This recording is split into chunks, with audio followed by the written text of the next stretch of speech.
우리가 서 있는 그 삶의 자리를 하나님의 부르심의 자리로 알고 열심히 최선을 다해서 하되, 이제 우리가 하는 그 일들이 세상의 원리와 세상의 법칙대로만 하는 것이 아니라 하나님의 원리와 창조의 원리와 하나님의 말씀을 따라서 신앙에 배치되어지는 그것을 개혁시키고 변혁시켜서 그렇게 일을 할 때에 그 일이 무엇이 되느냐?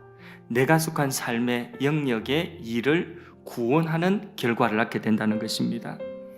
이렇게 일을 통하여서 우리의 인격이 성화를 입어갈 뿐만 아니라 우리가 하는 일들도 우리가 그 하는 일들을 열심히 하여 그 기술을 익히고 훈련하여서 내게 맡겨진 일들을 잘 해낼 때에, 그때에 하나님의 목적대로의 그 일이 회복되어지는 것입니다. 일의 목적이 회복되는 것입니다. 이것을 내가 속한 영역에 하나님이 통치하는 것이다. 이걸 뭐라고 하냐면 영역 주권이다.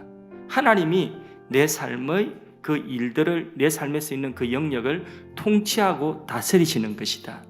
요게 되도록 해야 된다는 거죠.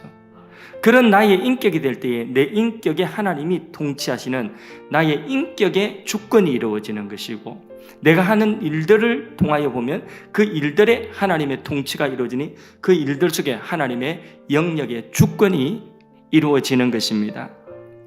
그렇게 하나님의 뜻이 우리를 통하여서 나의 삶에 실현되기를 하나님 원하십니다. 아멘이십니까? 우리 그리스도인들은 자신이 하는 그 일들의 영역에서 영향력 있는 사람이 되어서 그 일의 영역이 세상의 원리가 아니라 하나님의 창조의 원리, 하나님의 말씀으로 움직이지는 거룩한 영역이 될 수 있도록 정복해 나가야 되는 것입니다. 이것이 우리가 하는 일의 완성인 것입니다.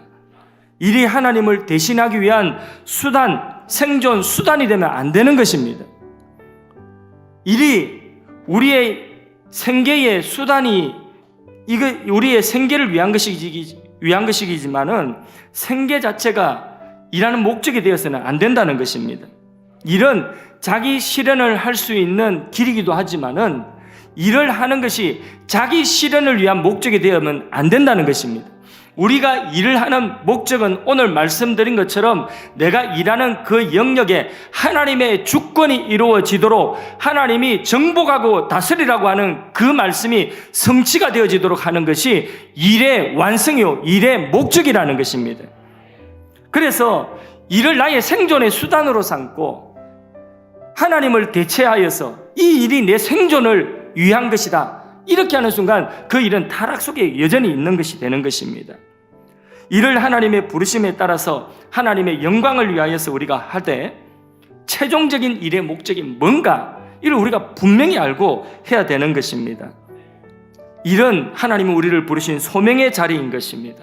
우리가 최종 구원을 향하여 나아갈 때에, 마지막 천국에 쉬게 될 때에 우리가 하였던 그 모든 일들이 함께 구속을 입을 수 있도록 우리가 일을 해야 된다는 것입니다.